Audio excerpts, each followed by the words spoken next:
Pozdravljeni v 4. izdaji našega Starting Gana. Po krajšem premoru se vračamo v isti družbi, sicer tokrat pod taktirko Fintech Factory, sestrske družbe sedaj že dobro znanih lemurjev. 4. podcast je namenjen zelo aktualni temi – digitalni transformaciji. Dvignite glavo iz peska. It's happening. Tudi Tehnološki park Ljubljana skozi svoje aktivnosti in projekte spodbuja prehod podjetij v industrijo 4.0 in stoji za stališčem, da se moramo primerjati z najnaprednejšimi državami, podjetji in ekosistemi, če želimo narediti korak naprej in biti globalno konkurenčni. Če vzamemo za primer Švedsko. Tam so že implementirali pametne pogodbe v nepremičninski trg, industrijo, ki se ne da digitalizirati, a ne? Postali pa bodo tudi prva cashless država. Res me zanima, kdaj bomo to dočakali pri nas. Da ne govorimo o Kitajski, ki nas tako ali tako prehiteva po celi črti. Ste vedeli, da je Alibaba že vpeljala plačevanje z biometriko oziroma tako imenovani smile to pay? Še en fun fact. Ravno v času sestavljanja tega podcasta sem zasledil govor Jeffa Bezosa, v katerem oznanja, da bo Amazon vložil 1 milijardo ameriških dolarjev v digitalizacijo malih in srednje velikih podjetij v Indiji. To naj bi rezultiralo v spletni prisotnosti več kot 10 milijonov indijskih podjetij v roku 5 let. Smiselno se je vprašati, ali smo pripravljeni na takšno konkurenco. Digitalna transformacija je seveda posledica sprememb naših navad.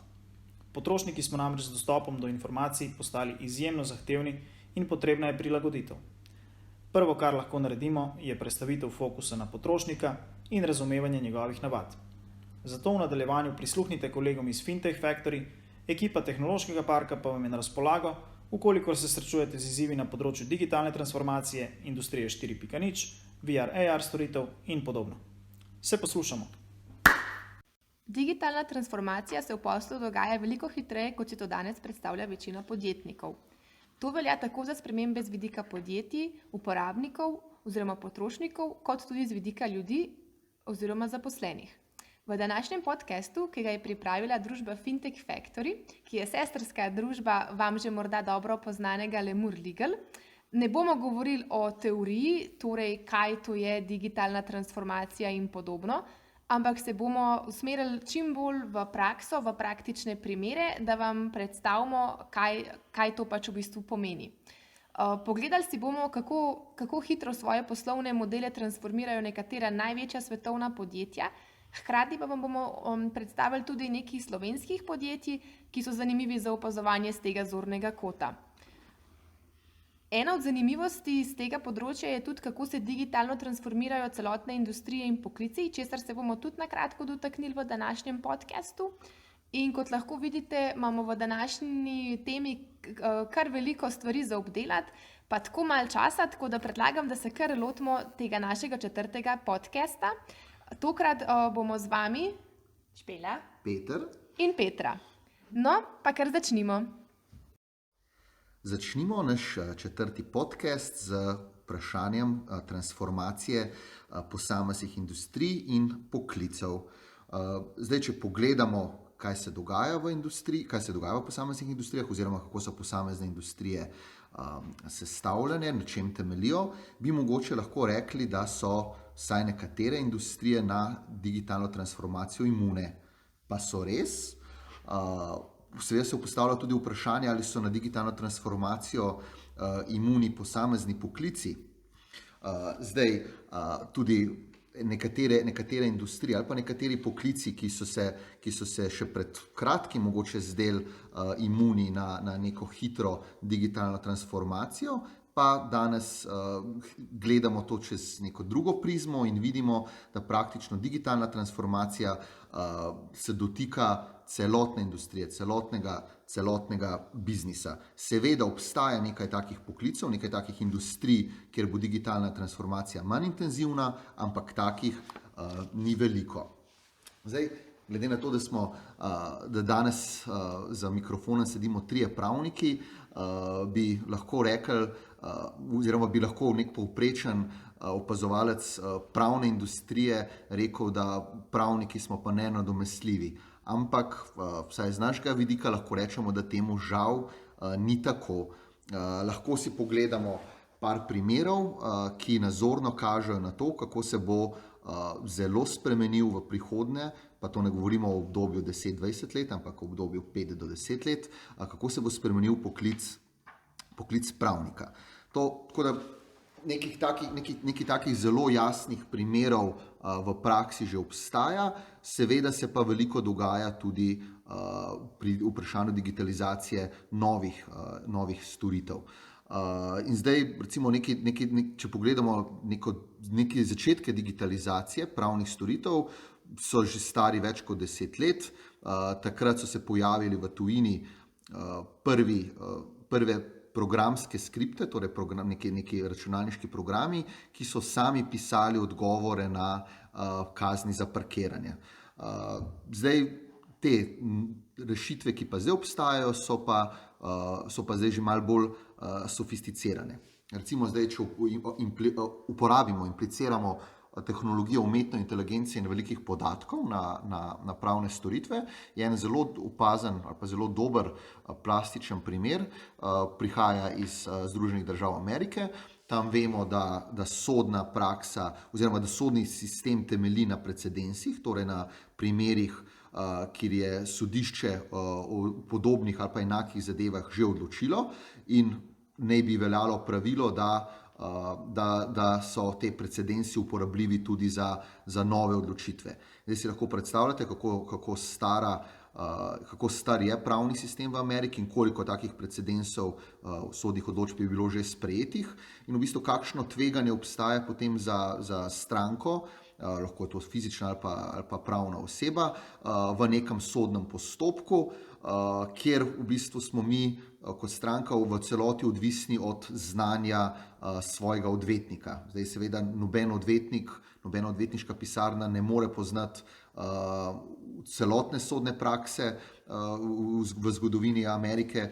Seveda obstajajo določeni instrumenti, določena orodja, kako se do čim več takih primerov pride, ampak za aplikacijo, za uporabo umetne inteligence in tehnologije velikih podatkov dejansko lahko zmanjšamo to tveganje neznanja našega odvetnika. In sicer na način, da se obstajajo že platforme, ki so dale večino te ameriške sodne prakse na nek skupni imenovalec in potem so v bistvu za nekimi algoritmi, ki temeljijo na umetni inteligenci, na machine learningu, v bistvu lahko ti odvetniki oziroma ti strokovnjaki, ki uporabljajo to programsko opremo, lahko najdejo vse pravne precedense, ki so lahko koristni za določen sodni postopek. Torej v bistvu nam na nek način programska oprema nam sestavlja odgovor na tožbo.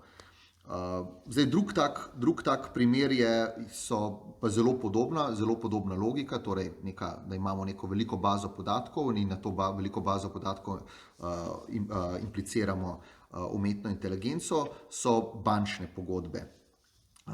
Bančne pogodbe so v bistvu v kontekstu pogodb, ko se zadolžujejo banke, seveda gre v teh primerih za večmilijardne posle. V praksi danes in pa zadnjih 20 let neka taka bančna transakcija izgleda tako, da banka, ki želi najeti posojilo, pristopi do nekega konzorcija bank, tem konzorciju se reče tudi sindikat.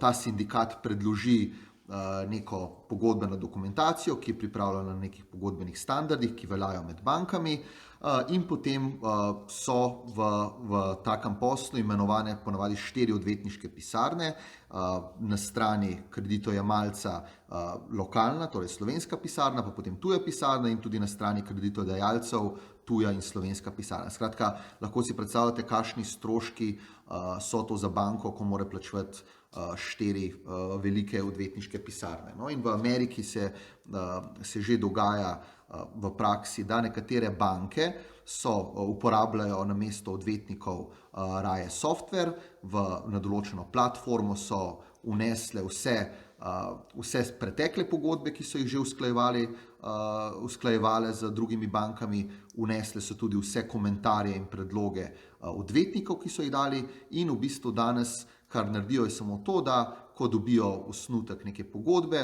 dajo to pogodbo skozi softver in potem softver sam na osnovi umetne inteligence in te baze velikih podatkov, ki je osnova umetni inteligenci, potem softver sam pripravi komentarje na določene pogodbene klavzule in potem predlaga tudi boljše alternative.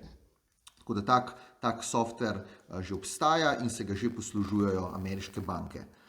Zadnji tak primer, zelo nazoren primer, kako tehnologija nadomešča poklic pravnika, pa so pametne pogodbe na blockchainu. Na Švedskem se te pametne pogodbe že uporabljajo, Švedi so že v letu 2018 celotno zemljiško knjigo prenesli na blockchain.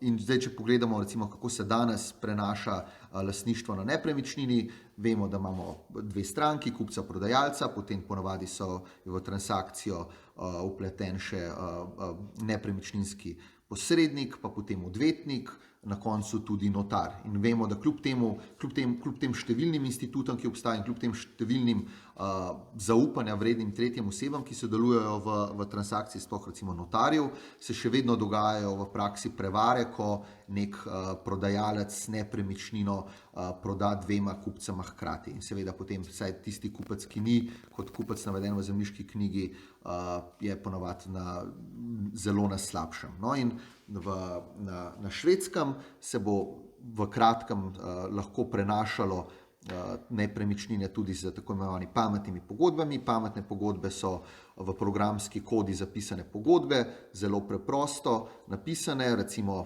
v tem primeru, ko zdaj govorimo, bi pisalo v taki pametni pogodbi notri, da če ima kupec dejansko 100.000 evrov na svojem bančnem računu in če je prodajalec dejansko lastnik nepremičnine v zemljiški knjigi in da je lahko z to nepremičnino prosto razpolaga, in če se ta dva pogoja hkrati izpolnita, potem se transakcija samodejno izvrši. Torej, v tem primeru bi šla kupec in prodajalec do notarja ali pa do odvetnika, torej do neke neodvisne osebe, ki bi ta dva pogoja na strani kupca in na strani prodajalca vnesla v pametno pogodbo. In zdaj, če bi iz neodvisnega vira prišla informacija, temu neodvisnemu viru pravimo Oracle, če bi prišla informacija, da ima dejansko kupec ta razpoložljiva sredstva in prodajalec, da ima nepremičnino, potem bi se v naslednjem koraku ta transakcija samodejno izvršila. No in recimo na opisan način smo v bistvu pokazali, kako v tem primeru tehnologija blockchain v celoti nadomesti delo notarja. In zdaj je vprašanje ob uporabi take tehnologije, če bomo čez 10 let sploh še potrebovali notarje, ali pa če bo dejansko tehnologija tista, ki bo nadomeščala oziroma reševala to vprašanje nezaupanja med dvema strankama. No, in zdaj, če si pogledamo še en primer hitre in drastične transformacije industrije, za katero smo vedno mislili, da se ne bo nikoli spremenila, in sicer bančništvo. Vsi smo seznanjeni z že zelo ustaljenim poslovnim modelom teh tradicionalnih bank, in sicer depozit-kredit model, ki pa danes v bistvu ne funkcionira več. Uporabniške želje so se skozi leta res spremenila. Nam mladim je zdaj pomembno, da so storitve, ki jih banka ponuja, čim bolj hitre, učinkovite, čim bolj preproste. In kar naenkrat tradicionalne banke teh naših potreb niso mogle več zadovoljiti, zato so se pojavile neobanke. Zdaj, neobanke so torej 100% digitalizirane banke, ki omogočijo, da svoj bančni račun vodimo kar preko mobilne aplikacije. Torej vse, kar vedno potrebujemo, z vidika bančnih storitev imamo vedno na dosegu roke. No, dva zelo znana primera neobank sta recimo Revolut in N26, za katere ste zagotovo že slišali. Torej, poleg tehnologije je eden izmed glavnih razlogov, da se je celotna industrija tako hitro in drastično spremenila, je zagotovo tudi spreminjanje navad uporabnikov. In če si pogledamo še primer načina plačevanja, ki se je tudi skozi leta zelo spremenil. Na začetku smo vsi plačevali z gotovino in čeki. Potem se je vse razvilo v plastični denar oziroma v plačevanje z kreditnimi karticami. Danes pa več ali manj plačujemo samo še s hardwarji, torej s telefoni ali pametnimi urami. No, na Kitajskem so pa izumili že plačevanje z biometriko, torej plačevanje z obrazom ali prstnim odtisom. In zagotovo ste že slišali za Smile to Pay od Alibabe. No in tudi v Evropi bo kaj takega verjetno kmalu možno, oziroma upamo, da bo, če bo to možno seveda v okviru stroge GDPR regulacije. No in kakor je Peter že prej omenil primer Švedske, Švedska je bila tudi prva država, ki je uvedla gotovino. In zdaj bo verjetno tudi prva država, ki bo postala popolnoma cashless, torej vzpostavila bo popolnoma brezgotovinsko plačevanje. In zdaj se v bistvu sprašujemo, če se nam v naslednjih parih letih obeta kakšen davek na plačevanje z gotovino. A bomo, na primer, mogli, če bomo želeli plačati z gotovino v trgovini, plačati še dodaten nek pribitek zaradi tega, ker plačujemo v gotovini. In v nekaterih evropskih državah, ki želijo čim prej postati brezgotovinske, se o tem že zagotovo govori. Če smo do zdaj v podcastu govorili bolj o digitalni transformaciji na makroravni, se pa zdaj lahko še malo skoncentriramo na mikroraven.